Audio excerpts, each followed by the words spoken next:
We had some football in Tiger Stadium on Saturday, and that's even if it was just a spring game, it still feels really good to say. One of my biggest takeaways from the spring game on Saturday: LSU might have the best quarterback room in the SEC. You are Locked On LSU, your daily podcast on the LSU Tigers. Part of the Locked On Podcast Network. Your team every day.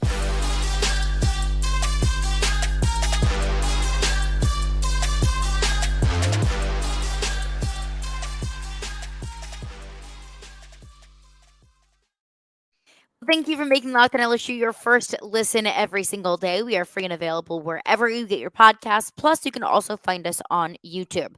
Just search Locked On LSU in the search bar. Like, comment, subscribe, review, all that good stuff. Always appreciate you for being here and for making Locked On LSU your first listen every single day. My name is Caroline Fenton, and I am your host. You can follow me on Twitter at CarolineFenton1. You can also follow along with the podcast on Twitter at Locked On LSU. Well, let's get into it. A 32-32 tie, offense and defense in the spring game. Brian Kelly said in his post-game press conference, I would have gone for two, which I'll tell you what, Brian, your sense of humor's really grown on me. It was a funny one, Brian. It was a little not a jab at the Alabama game, but really just kind of a let me continue to soak in the excitement of beating Alabama and going for two there. So, Brian, that was a good one with your dry, funny little sense of humor, your little Midwestern sense of humor. I love it. But a 32-32 tie in the spring game. And this was one thing that I really took away. Watching the quarterbacks. And I said last week, I said the things that I'm really looking for are the offensive line and the defensive back unit. And I do want to get into that. All this week, I'll give you my breakdowns, my takeaways, my thoughts on the spring game. But walking away from that game, even though it wasn't something that I said that I was particularly looking for, it was something that I couldn't ignore. And that was the quarterbacks between Jayden Daniels and Garrett Nussmeier. Jayden Daniels on the day, 10 for 11, 168 yards, 2 touchdowns, 0 turnovers.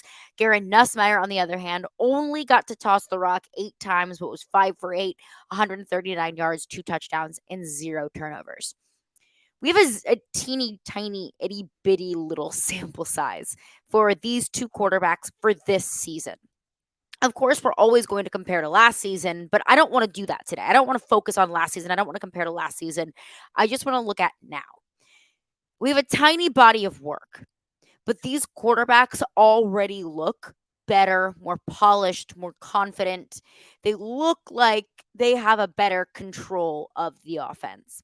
They look like they've been working on those things that they needed to work on. Their biggest weakness is Jayden Daniels moving the ball downfield. Maybe it was one of his biggest weaknesses. You could see that he has a much better, much stronger command of the offense and moving the ball downfield. Garrett Nussmeier, where the thing that he needed to work on was taking care of the football. He can move the ball downfield just fine. It's making sure that you're not doing it hastily. And you could tell he was also doing that without losing that big, strong arm. So some of my biggest takeaways from Jayden Daniels overall, he just looks confident. He looks bigger. He looks stronger. He is bigger. I believe Brian Kelly said he's put on a good bit of weight since the end of last season. He looks bigger. He looks stronger. He looks more confident. He looks like he's stepping into this season saying, this is my offense. This is my team. These are my receivers. This is my offensive line. Whereas last year, it took him a little bit of time to get to that point. That was one of our biggest knocks on Jayden Daniels, at least in the first half of the season. I'll look at the Mississippi State game, the Florida State game. He looked like he didn't trust his line. He looked like he didn't trust his receivers. Go back to Saturday in the spring game, and he looked much more sure of himself. Is that confidence in the system, confidence in the players around him, confidence in himself as a quarterback? Probably a combination of all of those things. But Jayden Daniels overall just looks like he's taking that next step. I could say the exact same thing about Garrett Nussmeier. Holy moly, Garrett Nussmeier's arm is so freaking impressive, because that's a really difficult thing whenever you have two quarterbacks that each have their own set of things that need to be worked on, and those things are really polishing what they're best at. It's really hard to try and make sure that you maintain what they're best at while also kind of refining it and making it a little bit sharper around the edges. Jayden Daniels, one of his greatest strengths is his legs, but you could tell on Saturday that was one of their biggest priorities throughout the offseason is not deferring to his legs, is not just jetting off whenever he had the opportunity to do that. Because even though he still used his legs on Saturday, he was staying back in the pocket. He was waiting a little bit longer. And of course, it's going to be different in an actual game setting whenever there's a 350-pound edge rusher that's not on your team that's coming after you. Of course, in-game experiences are a little bit different, but you could tell that he was a little bit more confident sitting back in the pocket. You don't want to take away his legs. You just want to make sure that the legs are working to your advantage and maybe not to your weakness. Same thing with Garrett Nussmeier. You don't want to take that big arm away, but you need to make sure that you're using that big arm responsibly, that you're not putting it in the hands of a possible defender. So that's what we've seen with Garrett Nussmeier. He still showed off that arm. He had Brian Thomas for a 51-yard bomb and then targeted Brian Thomas again in the end zone for a short slant for a touchdown. So you saw Garrett Nussmeier still be able to use that big arm, but it just looked a little bit more responsible. He just looked a little bit more refined. Now, Garrett Nussmeier, I think they both had a fantastic day. I still walk away from the spring game saying that Jayden Daniels is the better quarterback of the two. But Brian Kelly had some very, very glowing remarks to say about Garrett Nussmeier. This was Brian Kelly post game. I thought the quarterback was and Daniels was very efficient. Played very well. I thought Garrett Nussmeier equally as efficient, and at times doesn't have the same protection that Jayden does. And given those circumstances, you can make the case that he was equally, if not better, in some instances. So pleased with the quarterbacks. That's exactly why I think LSU has the best quarterback room in the SEC. Is that your backup in Garrett Nussmeier was at times looked maybe even a little bit better than Jayden Daniels. That your backup can make throws like that. That your backup can come into a game-like setting and perform how he did. I say that Jayden Daniels was a better quarterback, and I stand by that. But if there ever comes a day, knock on wood, that Jayden Daniels needs to come out of the game, whether it's injury, illness, whatever it might be, I would feel totally confident and comfortable having Garrett Nussmeier be the starter, having Garrett Nussmeier fill in for Jayden Daniels. And I think that is a privilege that you don't find very often, especially not in this year's SEC. There is a gross lack of quality quarterbacks in the SEC, at least going into this season. I know we'll feel completely different once we get to the middle to the later half of the season, once we see a lot more of these quarterbacks shine and see what they can do in some of these systems. Once some of these quarterback competitions get ironed out, Alabama's in the midst of a quarterback competition. Ole Miss is the same way. Florida they don't even have a quarterback.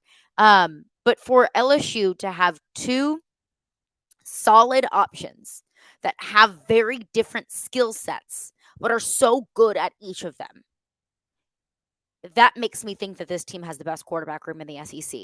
And with quarterback being the most important position in this sport, especially winning in this league, it's a league where you win in the trenches. That's something that Matt House said. It's something that I've reiterated and said so many times before. But if you don't have a good quarterback, if you don't trust who you have under center, you're not going to win games. LSU has two guys that they can trust under center, and that's a really good position to be in. So I sometimes I roll my eyes about some of the discussion about the Jayden Daniels people and the Garrett Nussmeier people, and it seems like there is just no bending or breaking, that those two are just going to be at a standstill. But once you can take a step back from that and realize that there are two groups of people that may prefer one quarterback over another, and each of them has a very, very fair argument, I think that that's telling. And I think that that's a very, very good thing. And I think that you should almost be taking a deep breath and sigh of relief that LSU has two solid options at quarterback. Because we all know there have been several years where LSU ain't even got one solid option at quarterback. So, a good day for Jayden Daniels and Garrett Nussmeier. I step away from the spring game feeling very confident about the quarterback position. But there was another quarterback on display on Saturday as well. We will get into that coming up next. But before we do that, I want to tell you about FanDuel.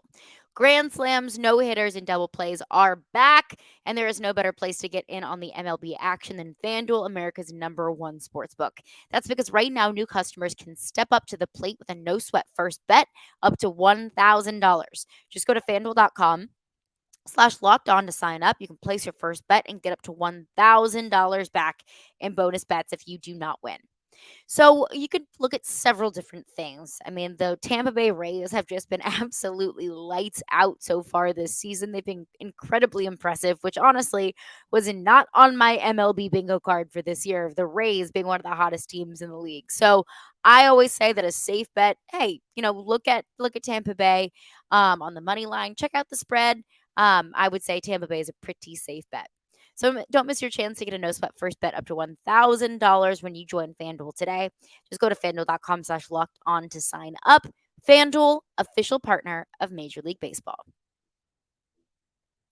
Locked On's NFL mock draft special is here finally, and it is bigger than ever. I don't know about y'all, but I am so ready for the NFL draft to get here. So follow along all 32 teams' first pick and a 6-episode ultimate mock draft experience that only Locked On can deliver. I did a breakdown of BJ Ojolari, so go check that out. You can find them on the Locked On NFL Draft YouTube channel or wherever you listen and get your podcasts. So pretty glowing reviews from Brian Kelly about both Garrett Nussmeier and Jayden Daniels. I'll say it and I'll stand by it. LSU has the best quarterback room in the SEC. And of course, that it feels easy for me to say since I know LSU better than any other team in the SEC. But look around the SEC. Tell me who has one better. You could say Ole Miss has a more crowded quarterback room. That to me doesn't mean that Ole Miss has a better quarterback room.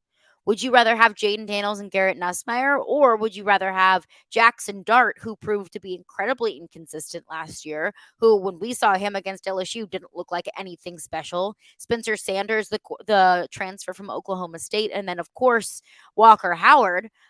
You've got 3 pretty good options there. But today, if Ole Miss played a game today and whoever was named their starter went down, would you feel as good about their backup as you would feel about Garrett Nussmeier? I tend to lean no. I feel really good about this quarterback room because you've got 2 solid options in Jayden Daniels and Garrett Nussmeier. Jayden Daniels is your starter. I also, go back to when Brian Kelly named Jayden Daniels the starter after the Citrus Bowl. I was like, why are you doing that? Why now? Why? You have so much time from now until the beginning of the season. Are you not even going to act like there's a little bit of a quarterback battle? Are you not even going to entertain the fact that Garrett Nussmeier could be the better option next year? But I think that, looking back, it's I think a positive thing for this team that Brian Kelly can come out and say, yeah, Garrett Nussmeier looked better than Jayden Daniels at times. And it doesn't cause a total uproar of Garrett Nussmeier being the front runner in the room. No, because Jayden Daniels has already been named the starter. And it makes it a little bit easier to really see what you have in Garrett Nussmeier when you don't have to constantly answer those questions about who the starter is going to be. I understand it from the coach's point of view.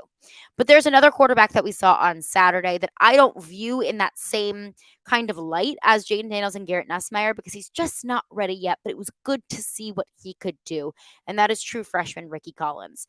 No red jersey for the young gun on Saturday, and I was surprised to see it.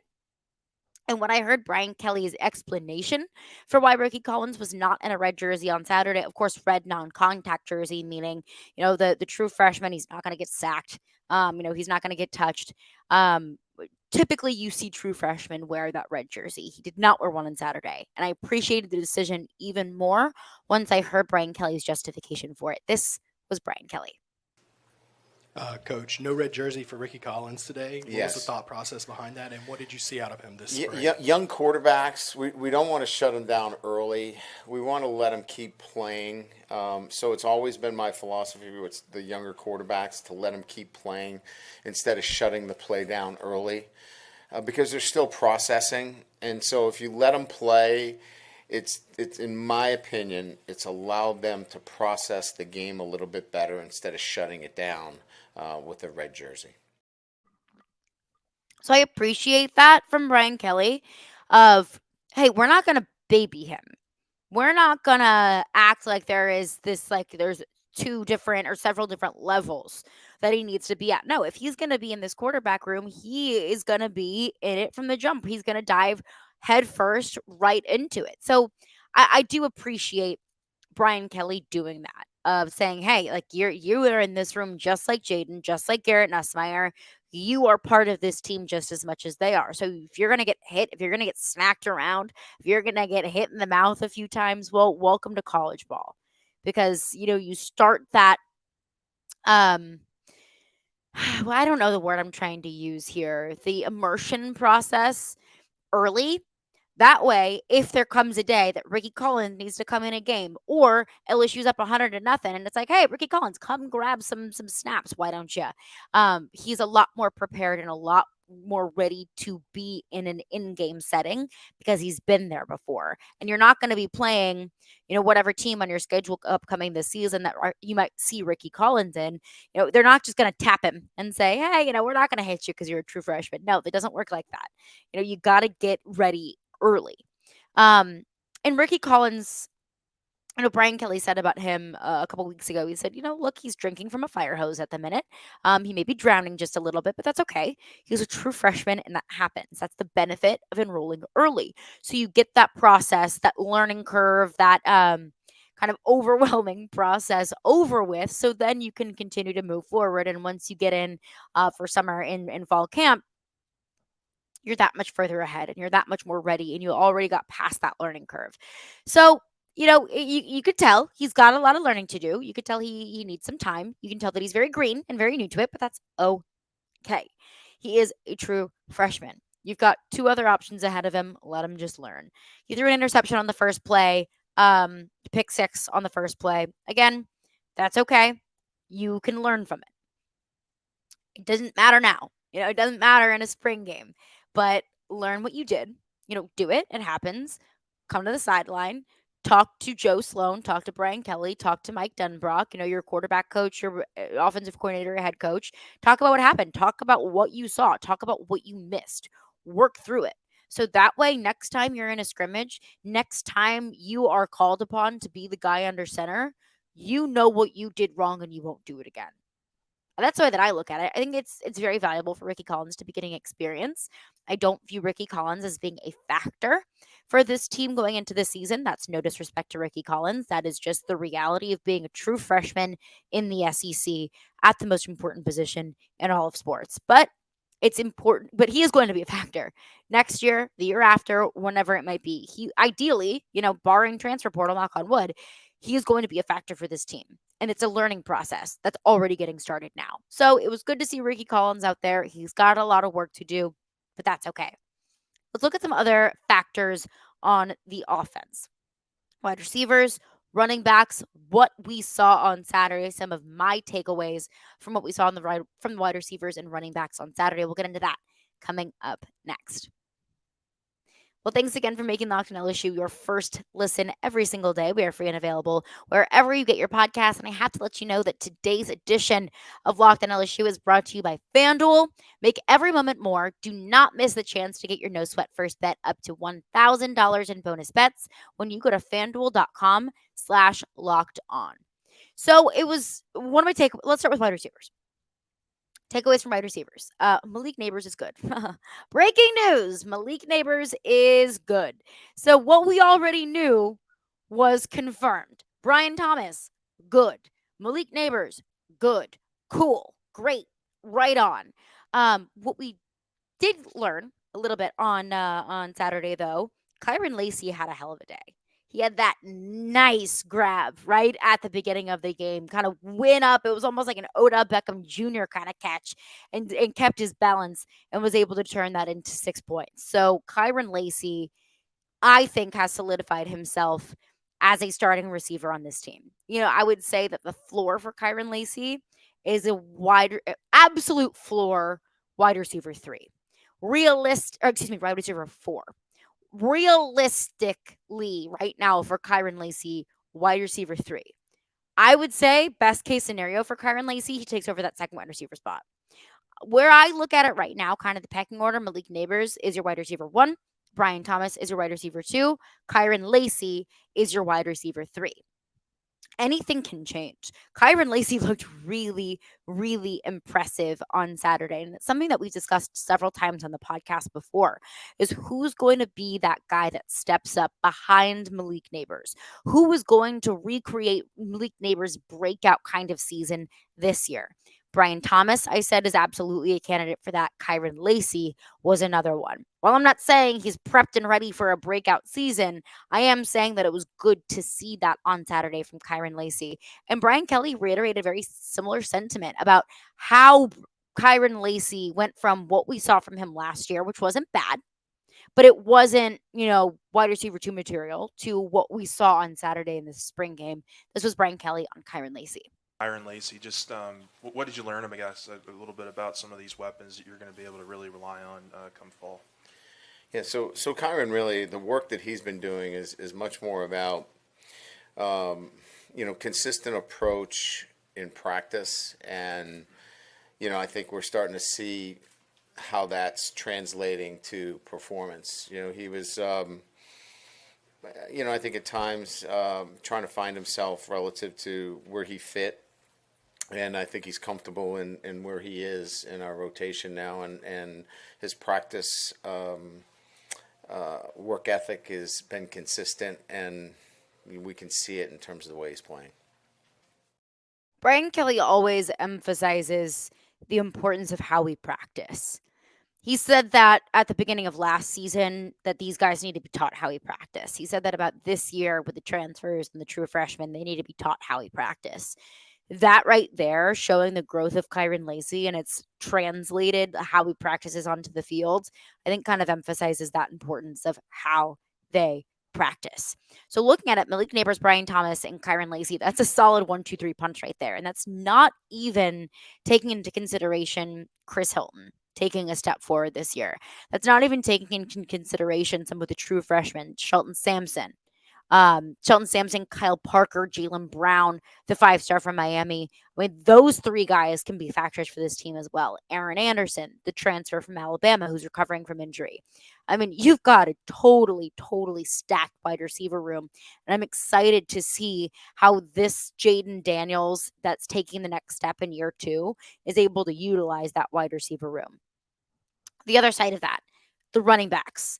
It was a light day for the running backs, as we kind of expected. We know Josh Williams and Armani Goodwin are each recovering from surgery from that lower body injury. We know that John Emery has also not returned from his academic ineligibility.